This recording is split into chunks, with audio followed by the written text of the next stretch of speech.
오늘 말씀은 요한복음 10장 14절로 15절 말씀 보도록 하겠습니다. 요한복음 10장 14절로 15절 말씀 합독합니다. 나는 선한 목자라. 나는 내 양을 알고 양도 나를 아는 것이 아버지께서 나를 아시고 내가 아버지를 아는 것 같으니 나는 양을 위하여 목숨을 버리노라. 아멘. 기도합니다. 하나님 아버지 감사합니다. 오늘 말씀 가운데 주님께서 나의 목자 되심을 고백하는 우리 모두가 되게 하여 주시옵소서. 종의 입술을 붙들어 주시며 듣는 자 모두 주님만을 바라보고 나가게 하여 주시옵소서. 예수님 이름으로 기도하옵나이다. 아멘. 사랑하는 성도 여러분, 우리가 오늘 본문에서 본 것처럼 예수님께서는 스스로를 목자다 이렇게 말씀하고 계십니다. 양의 목자라고 말씀하고 계신데 에고 에이미, 그러니까 예수님께서 신적인 선포를 하고 계실 때 그 내용 가운데 네 번째로 나오는 것입니다. 예수님께서 생명의 떡이라고 하셨고 세상의 빛이라고 하셨고 양의 문이라고 하셨고 그리고 오늘 양의 목자다 이렇게 말씀하신 것입니다. 그 이후에는 또 부활이요 생명이고 길이요 진리고 생명이다, 참 포도나무다, 이런 말씀이 계속 나오고 있는 것이죠. 이런 목자라는 것은 우리가 에베소서 4장 11절에 보면은 목사와 교사로 삼았다 할 때 그 목사가 같은 말인 또 목자가 되겠습니다. 창세기에 보면은 양 치는 자, 이것이 또 목자가 되겠습니다. 이렇게 목자에 대해서 성경에서는 또 많이 나오고 있는데요. 실제로 예수님께서 스스로를 양의 목자라고 하셨는데 또 같은 요한복음에서 세례 요한은 예수님을 가리켜 세상 죄를 지고 가는 하나님의 어린 양이다 이렇게 말하기도 했습니다. 그러니까 예수님께서는 양이신 동시에 또 목자가 되신 분이다 이렇게 할 수도 있겠죠. 사실 예수님은 이러한 식으로 우리에게 많이 소개되고 있습니다. 참 사람이자 참 하나님이신 예수님, 또 희생 제물이시자 또 대제사장 되신 예수님, 또 종이자 왕이 되신 예수님, 이러한 모양으로 이러한 내용으로 우리에게 소개되고 있는 예수님을 보게 됩니다. 구약 성경을 보면은 하나님과 백성과의 관계를 남편과 아내로 비유하기도 하고 독수리 어미 또 독수리 새끼로 비유하기도 하죠. 그런데 오늘 우리가 본 것처럼 양과 목자로 비유하는 그것도 아주 많이 나오고 있습니다. 이것을 보면서 사람과 하나님의 관계를 양과 목자로 비유하셨는데 어떻게 보면 양하고 우리 사람이 비슷한 것이 좀 있는가 이렇게 보게 되겠죠. 근데 실제로 한번 양을 살펴보면 우리 사람과 비슷한 게 참으로 많은 것 같습니다. 양은 매우 사회적인 동물입니다. 그래서 무리지어서 살고요. 다른 양의 얼굴을 잘 기억하는 것이 또 양의 특성이라고 합니다. 50마리 정도 양에 같이 무리지어 사는 50마리 정도의 얼굴을 기억하고 또 한 번 본 것을 2년이 지나도록 기억한다고 합니다. 사람도 어떻습니까? 아기가 3, 4개월 되면은 엄마와 아빠의 얼굴을 구분하고 있죠. 하나님께서는 어떨까요? 우리 이 80억 인구, 우리 모든 사람들의 얼굴을 다 알고 계실까요? 어떻게 생각하십니까? 어떤 아프리카 부족에서 양을 치는데 이 부족이 숫자를 다 세지를 못한다고 합니다. 몇 개 세지를 못하는데 100마리를 데리고 나갔을 때 한 마리가 없어진 것을 안다고 합니다. 어떻게 할까요? 숫자를 세지 못하는데. 바로 이 양치기, 이 목자는 양의 얼굴을 다 기억한다고 합니다. 그러니까 그 개똥이가 안 보이네, 소똥이가 안 보이네, 이렇게 딱 알 수가 있다는 것이죠. 사람이 이 정도인데 하나님은 어떠시겠습니까? 하나님께서는 우리의 얼굴을 아실 뿐만 아니라 우리의 모든 것을 알고 계십니다. 우리의 기쁨을 아시고 내가 힘들어하는 것도 다 알고 계시는 분이 바로 하나님이신 것입니다. 우리 옆 사람에게 한번 고백했으면 좋겠습니다. 하나님께서는 당신을 잘 알고 계십니다. 하나님께서는 당신을 잘 알고 계십니다. 우리가 이제 동물의 왕국 이런 비디오 같은 걸 보면은 사자나 이러한 맹수들이 공격할 때 아주 빠른 속도로 도망가는 초식 동물을 보게 됩니다. 그런데 이러한 동물과 비교해서 양은 너무나도 연약하고 부족한 동물 같습니다. 그렇게 빠르지도 않고요. 또 어떤 게 있냐면은 양은 털이 무거워지거나 임신하거나 비만했을 때 또는 이 땅바닥이 특별하게 생겼을 때 넘어지게 되면은 스스로 일어날 수가 없다고 합니다. 보통은 이제 일어설 수도 있는데 말씀드린 것처럼 이런 특별한 상황이 되면은 일어나지 못하게 되는 것이죠. 이거를 캐스트라고 한다고 합니다. 즉 깁스된 상태다 이렇게 말하는데, 이렇게 혼자 넘어져서 여러 가지 상황에서 털이 너무 무거워지거나 임신을 했거나 살이 너무 쪘거나 땅이 좀 이상하거나 이렇게 깁스된 상태가 되면은 일어날 수가 없고, 그러면 양의 이 신체 구조상 복부가 팽만해지거나 질식되어서 죽을 수 있다고 합니다. 그러니까 옆에 목자가 있어서 양을 일으켜 주면 살게 되는 거지만 혼자 있으면 살 수가 없게 되는 것이죠. 목자는 양을 일으켜 준 다음에 다리를 열심히 주물러서 또 다시 잘 걸을 수 있도록 한다고 합니다. 그러니까 목자는 어떻게 해야 될까요? 양털을 제때 깎아야 될 것이고, 너무 비만하지 않게 해야 될 것이고, 임신한 양이 있으면 특별히 관심을 가져야 될 것이고, 또 땅바닥이 좀 넘어졌을 때 못 일어나는 구조로 되어 있으면 또 거기서 각별한 주의를 가져야 되겠죠. 이렇게 넘어져서 잘 못 일어나는 동물은 참 드문 것 같은데, 사람도 어떻게 보면 참 특이한 것 같습니다. 어떻습니까? 사람은 돌이 되어서 걸으면 아주 빨리 걷는다고 하지 않습니까? 보통 뭐 서는 정도가 되지 걸을 수는 없을 것입니다.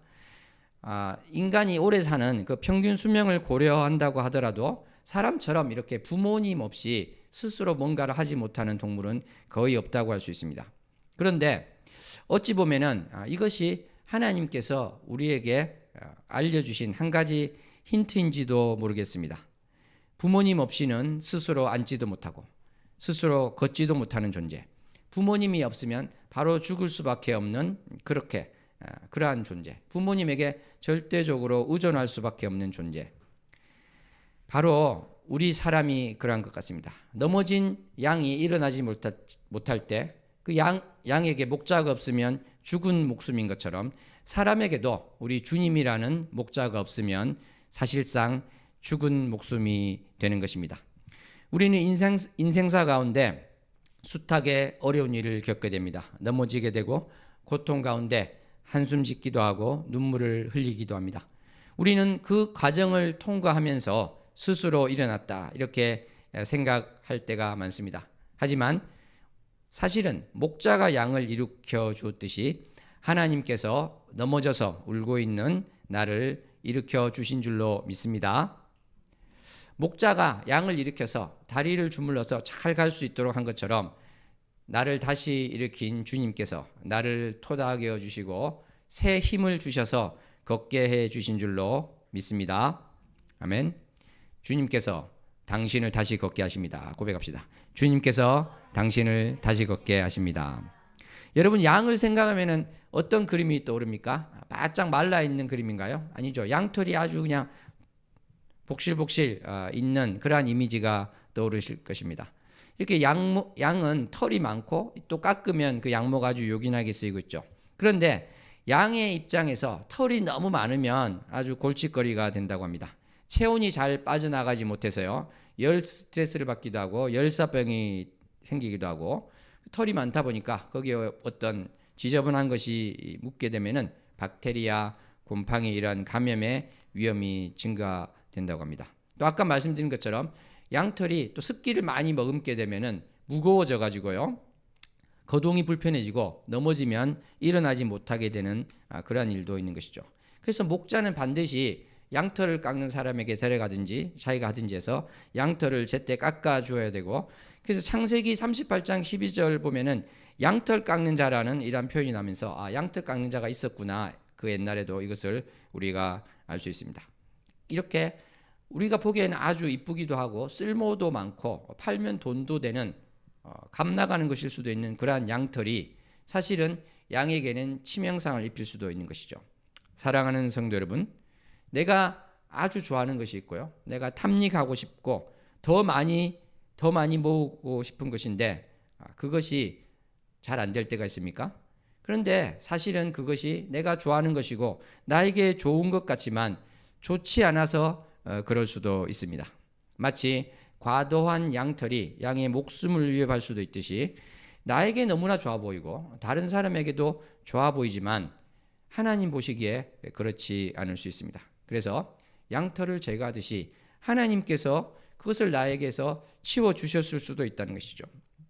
그것을 생각한다면 우리는 내가 원하는 것이 지금 당장 내 손에 잡히지 않는다고 해서 원망과 섭섭함을 가질 것이 아니라 나의 이 양털을 주님께서 깎아주셨구나, 이렇게 감사함으로 나갈 수 있어야 될 것입니다. 내가 정말 어떤 것에서 반대로 멀어져 갈 때, 그것이 세상 사람들은 좋은 것이지만 내가 그것이 불필요한 것이고 주님께 가까이 가는데 방해가 되는 것이 있다면 그것은 또 나에게 복이 되는 줄로 믿습니다. 그러므로 우리는 양털을 깎으시는 주님, 바로 이 주님을 바라볼 수 있었으면 좋겠습니다. 옆 사람에게 양털을 깎으시는 주님을 바라봅시다. 양털을 깎으시는 주님을 바라봅시다. 나에게 정말 불필요한 것들, 하나님께 나아가는데 방해가 되는 것들, 영원한 생명을 가지는데 방해가 되는 것들이 주님에 의해서 제거된다면 그것이 얼마나 큰 복이 되겠습니까?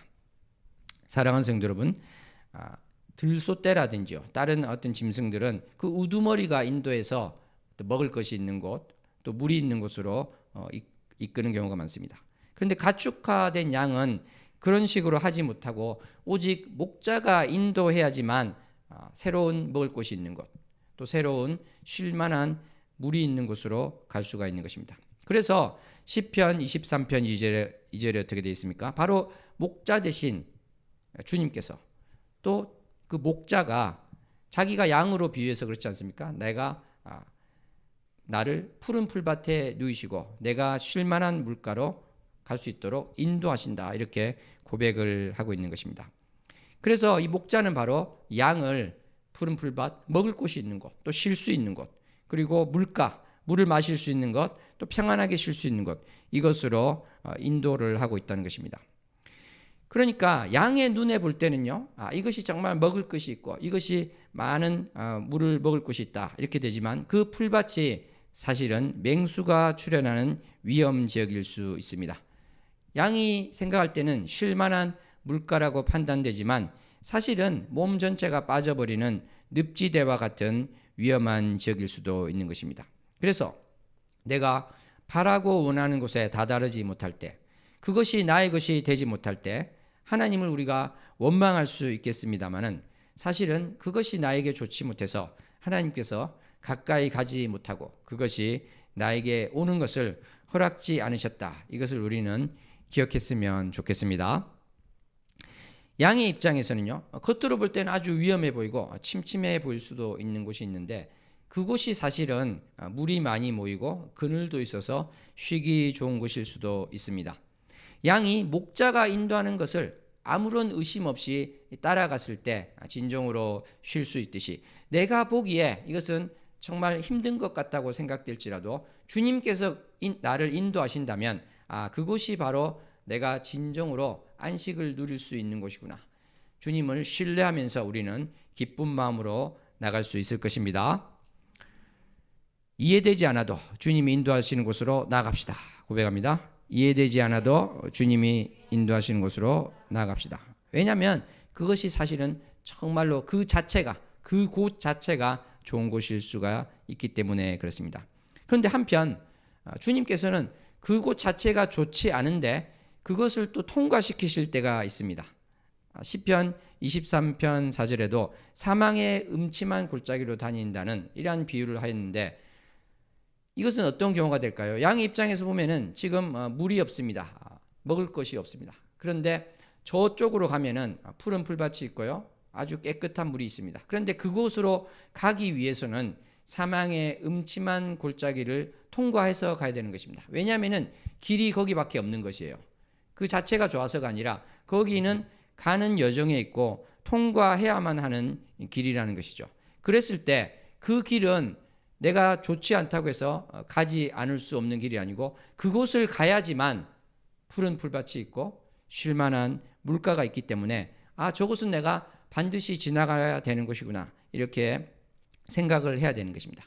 그래서 지금 현재 내가 고난을 겪고 있을 때 이것이 나에게 너무나 힘든 것일 수 있지만 이것을 나는 이해가 안 가지만 겪어야만 되는 과정이기 때문에 그러할 수 있다는 것입니다.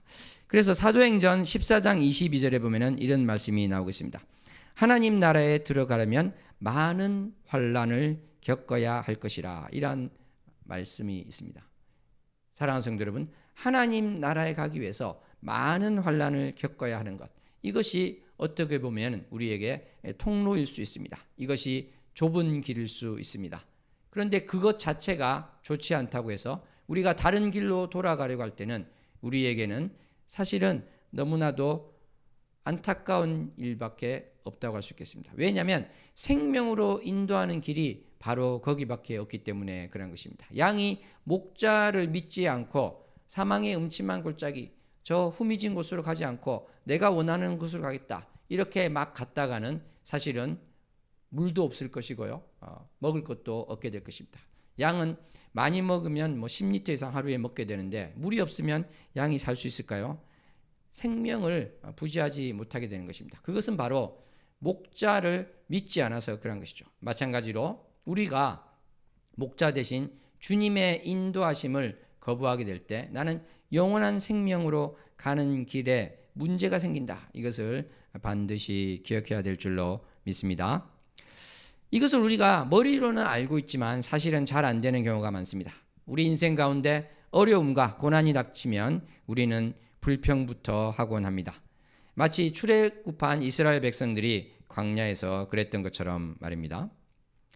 나의 눈, 나의 수준으로 판단하지 않고 모든 것을 목자에게 맡기고 온전히 신뢰하면서 묵묵히 그 뒤를 따라가는 양떼가 되어야 될 텐데 내가 그렇게 되지 않고 있습니다. 내가 목자에게 맡기고 모든 것을 따라가고 하나님을 신뢰하고 간다면 바로 이 고난의 길도, 그것은 바로 축복의 길로 바뀌고 감사의 길로 바뀔 줄로 믿습니다. 말씀드린 것처럼 이 목자에게는 사망의 음침한 골짜기가 목적지가 아니었습니다. 이것은 빨리 통과해야 되는 통로였을 따름인 것입니다. 그런데 만약에 양들이 그곳에 가지 않으려면 어떻게 될까요? 다 나자빠져 가지고 못 가겠다 이렇게 발버둥 치면 어떻게 될까요? 목자는 그 많은 양들을 일일이 다 일으켜 줘야 될 것입니다. 그렇게 또 가다가 또 다 자빠져서 그러면 또 일으켜야 되고, 그러니까 이 음침한 골짜기는요 사실은 그냥 통과해버릴 곳이었는데 어떻게 바뀌게 될까요? 그 음침한 사망의 골짜기가 거주지가 되어버리는 것입니다. 이것이 바로 정확히 이스라엘 백성들이 보이고 그들이 가지고야만 상황이었습니다. 이스라엘 백성에게 이 광야는요 그냥 통과할 통로에 불과한 것이었는데 원망이 넘쳐났습니다. 하나님을 신뢰하지 않았습니다. 이렇게 됐을 때 이 광야는 경유지가 된 것이 아니라 그들의 거주지가 되어버렸습니다. 자기들이 죽을 때까지 살아야 되는 그러한 곳이 되고 말았던 것입니다. 사랑하는 성도 여러분, 혹시 여러분 중 어떤 분께서 고난의 길을 지나고 있습니까? 어려움이 눈앞에 있습니까? 이것이 원망과 불평이 아니라 감사와 기쁨이 될 때, 그러한 것으로 이 고난을 맞을 때 이 고난은 끝까지 내가 머무는 거주지가 아니라 빨리 통과되고야 말 통로가 될 것입니다. 참으로 이 어려움이 나에게는 통로에 불과한 것이다. 이것을 지나서 좋은 것으로 주님이 인도하고 계시다. 이러한 신뢰, 이러한 믿음을 꼭 가질 수 있는 저와 여러분 되었으면 좋겠습니다. 사망의 음침한 골짜기를 지나는 양들에게는 맹수들의 공격이 있을 수 있습니다. 거기에 대한 두려움이 있을 수 있습니다. 사냥들은요 보면은 뿔이 뾰족해서 공격을 할 수 있고 방어도 할 수 있는데 양을 한번 보시면 전혀 그러한 기능을 하기 힘들게 돼 있는 것을 볼 수 있죠. 그래서 다윗은 어땠습니까? 목자인 다윗은 물맷돌을 가지고 맹수를 공격하고 싸웠습니다. 바로 목자는 이렇게 위기 상황에서 양이 목숨이 뺏길 수 있는 상황에서 양을 지키게 됩니다.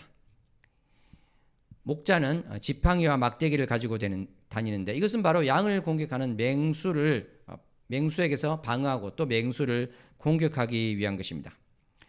이렇게 목자의 지팡이와 막대기가 양을 보호해 주는 것처럼 내가 고난의 길을 걸을 때 주님께서는 지팡이와 막대기로 나를 보호하여 주실 것입니다.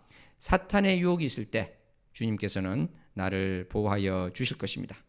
사단 마귀는 끊임없이 나를 넘어뜨리려 하고 우는 사자처럼 나를 삼키려 하지만 주님의 지팡이와 막대기를 믿고 의지할 때 우리는 시편 기자가 고백한 것처럼 정말 큰 평강 가운데 있을 것입니다. 주의 지팡이와 막대기가 나를 안위하시나이다. 이러한 고백. 참으로 우리는 주님을 믿을 때 그러한 평강 가운데 있을 것입니다. 아멘. 이렇게 목자는 지팡이와 막대기로 맹수를 쫓아내고 양떼를 지키지만 어떤 때는 맹수를 쫓아내지 못하고 맹수에게 물려 죽을 수도 있습니다. 그랬을 때 이런 위기가 왔을 때 삭구는 어떻게 할까요? 삭구는 바로 돈을 받고 양을 치는 사람입니다. 그러니까 양이야 죽든 말든 그냥 맹수가 나타나고 자기가 안 되겠다 싶으면 양을 버리고 도망가 버린다는 것이죠. 그런데 진정한 목자, 선한 목자는 어떻습니까? 선한 목자는 양이 위기에 처했을 때 자신의 목숨을 걸고서 양떼를 지키게 되는 것입니다. 2000년 전에 예수님께서 이 땅에 오셨을 때 이스라엘 백성들은 마치 목자 없는 양떼처럼 어디로 가야 될지 몰라서 헤매고 있는 상황이었습니다. 사두개인들은 기득권과 결탁해서 자기 배만 두드리고 있었고 또 정반대로 로마와 정치 군사적 충돌을 모색하던 집단도 있었습니다. 바리새인과 서기관들은 종교적 열심을 내면서 율법을 가르치고 율법 준수를 역설했지만 자신의 삶은 전혀 또 하나님께서 기뻐하는 것이 아닌 위선적인 삶을 살았습니다. 백성들은 어떻게 보면은 구원을 위해서 불필요한 종교적인 열심으로 수고하고 무거운 짐진자 같은 상태였습니다. 하나님을 알고 올바른 구원의 길로 가지 못하고 마치 맹인이 맹인을 인도해서 모두가 구덩이로 빠져가는 것처럼 그러한 상황이었던 것입니다. 이방인이라고 당연히 더 나을 것도 없는 그러한 상황인 것이었죠. 그래서 마태복음 9장 36절에 보면은 주님께서 이렇게 말씀하십니다. 무리를 보시고 불쌍히 여기셨던 것입니다. 왜냐하면 주님 마음에 바로 그들이 백성들이 목자 없는 양과 같이 고생하며 기진하였기 때문에 그러한 것입니다. 에스겔 34장 3절에 보면은 이러한 상태, 정말 목자라고 있는 이들이 어떻게 하고 있는가? 예수님께서 오셨을 때 스스로 목자라고 하는 자들의 행위, 그들은 바로 3절에 있는 것처럼 너희가 살진 양을 잡아 그 기름을 먹으며 그 털을 입되 양떼는 먹이지 아니하는도다. 이 말씀이 예수님께서 오셨을 때 확실하게 더 눈에 보이게 진행되고 있었다는 것입니다. 이러했을 때 이 목자가 없는 참 목자, 선한 목자가 없는 양떼를 위해서 예수님께서는 스스로 선한 목자로서 이스라엘이라는 양떼, 그리고 또 우리 모두라는 그 양떼를 위해서 우리가 어둠의 세력에서 건지심을 받을 수 있고 생명의 길로 인도함 받을 수 있도록 주님께서는 우리를 위해서 목숨을 내주셨던 것입니다. 십자가의 고난을 기꺼이 맞으셨던 것입니다. 우리 오늘 본문 말씀 15절 말씀 한 번 더 하반절 합독하도록 하겠습니다. 나는 양을 위하여 목숨을 버리노라. 다시 한번 합독합니다. 나는 양을 위하여 목숨을 버리노라. 아멘. 그런데 요한복음 또 10장 18절에 가면은 예수님께서는 이렇게 말씀하십니다. 내가 스스로 버리노라 이렇게 말씀하십니다. 목숨을 누가 빼앗아서 억지로 되는 것이 아니라 버릴 권세도 있고 다시 얻을 권세도 있는 주님께서 스스로 내놓고 스스로 버렸다. 그 말씀을 하고 계신 것입니다. 예수님께서는 이 목숨을 버리는 것이 단지 그 이스라엘 백성들만 위한 것이 아니고 우리에 들지 아니한 다른 양들, 그러니까 우리와 같은 모든 이방인들을 위해서도 그렇게 하셨다는 말씀을 하고 있습니다.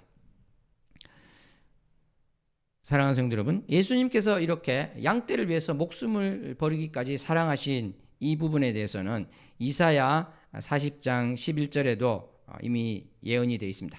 목자같이 양떼를 먹이신다, 이러한 말씀이 나오고, 예레미야 23장 4절에도 참다운 목자들 이야기하면서 그것이 나오고 있습니다. 또한 에스겔 34장 23절로 25절에 이 말씀이 잘 나오고 있는데요, 우리가 이 본문을 한번 합독해 보도록 하겠습니다. 에스겔 34장 23절로 25절 말씀 합독합니다. 내가 한 목자를 그들 위에 세워 먹이게 하리니 그는 내 종 다윗이라. 그가 그들을 먹이고 그들의 목자가 될지라. 나 여호와는 그들의 하나님이 되고 내 종 다윗은 그들 중에 왕이 되리라. 나 여호와의 말이니라. 내가 또 그들과 화평의 언약을 맺고 악한 짐승을 그 땅에서 그치게 하리니 그들이 빈들에 평안히 거하며 숲풀 가운데서 잘지라. 아멘. 여기서 다윗은 바로 다윗의 자손, 인자, 사람의 아들 예수 그리스도를 지금 말하고 있는 것입니다. 사랑하는 성도 여러분, 목자 없는 양떼의 삶은 곧 죽음이 되는 것입니다. 예수님 없는 우리의 삶은 살아있는 것 같지만 사실은 죽은 목숨이 되는 것입니다. 하지만 영원한 목자 대신 주님과 함께할 때 우리는 방금 우리가 봉독한 것처럼 하나님과 화평의 언약을 맺을 줄로 믿습니다. 하나님과 영원히 평안히 갈 수 있을 줄로 믿습니다. 아멘. 주님을 따라갈 때 우리에게 생명이 있습니다. 고백합니다. 주님을 따라갈 때 우리에게 생명이 있습니다. 요한복음 10장 1절로 5절 말씀을 보면은 이런 말씀이 나오고 있습니다. 문지기에 대한 이야기도 나오고 있습니다만 결국은 이 목자의 음성을 양들이 알고 있는 그 말씀을 하고 있습니다. 목자의 음성을 알기 때문에 양들은 따라 나선다는 것입니다. 주님께서 생명의 길로 많은 이들을 부르고 계신데 그 음성을 듣지 못하고 주님의 음성을 알지 못해서 따라가지 못하면 그것처럼 안타까운 일이 없을 것입니다. 시편 23편 3절에 보면 어떻게 되어 있습니까? 바로 주님께서는 자기 이름을 위하여 의의 길로 인도하고 계신다고 말씀하십니다. 내 영혼을 소생시킨다고 말씀하고 있는 것입니다. 회복하고 새 힘을 주시며 새 생명 가운데 깨워서 영원한 생명의 길로 데리고 간다는 것이죠. 사랑하는 성도 여러분, 이렇게 주님께서는 우리에게 모든 것을 목자가 양떼에게 공급하는 것처럼 공급하시기 때문에 우리는 다윗이 고백한 것처럼 여호와는 나의 목자시니 내가 부족함이 없습니다. 이렇게 고백할 수 있을 것입니다. 주님을 아는 우리에게 부족함이 없습니다. 고백합니다. 주님을 아는 우리에게 부족함이 없습니다. 목자의 음성을 듣고 목자를 따라갈 때 오늘 본문 14절에 있는 것처럼 주님께서는 내 양을 안다고 하셨습니다. 그리고 우리는 주님을 안다고 이렇게 주님께서는 이야기를 하십니다. 양이 바로 목자를 안다고 하는 것이죠. 우리는 주님에 대해서 아는 것이 아니라 바로 주님을 알아야 될 줄로 믿습니다. 주님께서 나를 얼마나 사랑하시고 주님께서 나의 모든 것을 알고 계시는 그러한 주님에 대해서 우리는 주님을 바로 알아야 될 줄로 믿습니다. 그러했을 때 나의 이 인생 가운데 내가 이해되지 않는 것, 이러한 것들이 이해가 될 줄로 믿습니다. 지금 나에게 왜 이러한 일이 닥쳤습니까? 고민되고 힘들 수도 있지만 주님을 온전히 신뢰하고 주님께서 나를 다 알고 계시고 내가 주님께서 나를 얼마나 사랑하는지 압니다. 이 고백을 할 때 우리는 풀리지 않는 모든 것들이 사실은 주님의 사랑 안에서 마치 양떼를 가장 좋은 곳으로 인도하시는 것처럼 그리로 가고 있다는 것을 고백하게 될 줄로 믿습니다. 아멘. 우리가 정말 여기서 또 헷갈리지 말아야 될 것은요, 이 좋은 곳이라는 것은 항상 이 세상의 것만이 아니라 이것을 뛰어넘는다. 이것을 반드시 기억하시기 바랍니다. 이 세상에서 남들이 바라는 그러한 것들을 얻고 못 얻고가 중요한 것이 아니라 이 모든 과정을 통해서 내가 주님과 더 친밀히 되고 주님을 더 알게 되는 것, 이것이 바로 나에게는 형통함이 되는 것이요 복이 되는 것이다. 이것을 잊지 않는 우리 모두가 되었으면 좋겠습니다. 말씀을 맺도록 하겠습니다. 오늘은 선한 목자 되신 주님에 대해서 말씀을 나눴습니다. 나를 잘 아시고 이끄시는 목자 되신 주님에 대해서 살펴보았습니다. 나를 위해서 목숨을 버린 주님에 대해서 생각해 보았습니다. 내가 참으로 멸망할 수밖에 없었고 나의 능력으로는 양떼가 자기 힘으로 열심히 가려고 할 때 결국 멸망으로 갈 수밖에 없듯이 내가 나의 힘으로 구원을 받고자 하면은, 내가 나의 힘으로 영원한 생명을 얻고자 하면은 이것은 될 수가 없는 것입니다. 그랬을 때 목자 되신 우리 주님께서 바로 이러한 우리를 구원하여 주시기 위해서 십자가에 달렸던 것입니다. 우리가 지금 부활절 맞이 특별 새벽 기도를 계속하고 있는데 이 기간에 참으로 우리 주님께서 내가 구원의 길로 갈 수 있도록, 내가 영원한 생명을 얻을 수 있도록 십자가에 달려 죽으시고 부활하셨습니다. 이것을 깊이 생각하고 묵상하며 감사함으로 나갈 수 있는 모두가 되었으면 좋겠습니다. 내가 어떤 길을 갈지라도 이것은 바로 목자 되신 주님께서 가장 선한 것으로 인도하시는 길입니다. 이렇게 고백할 수 있는 저와 여러분 되었으면 좋겠습니다. 그래서 어떠한 상황이든지 기쁜 마음으로 주님을 따라가겠습니다. 이렇게 고백할 수 있기를 소원합니다. 기도하겠습니다. 하나님 아버지 감사합니다. 선한 목자 되신 우리 주님을 생각합니다. 주님께서 나의 모든 문제를 알고 계십니다. 주님께서 내가 어떠한 상황 가운데 있을지라도 항상 선한 것으로 주고 계시는 분임을 오늘도 고백하며 나아갑니다. 나의 인생 가운데 주님의 사랑을 조금이라도 더 깊이 알아가게 하여 주시옵소서. 주님이 어떤 분이신지를 조금이라도 더 높이 알아가는 자 되게 하여 주시옵소서. 그래야 했을 때 참으로 주님께서 주신 화평 가운데 거하는 자 되고, 이 고난이 나에게는 이제 통로가 되고 말면 주님께 고백할 수 있게 하여 주시옵소서. 예수님 이름으로 기도하옵나이다. 아멘.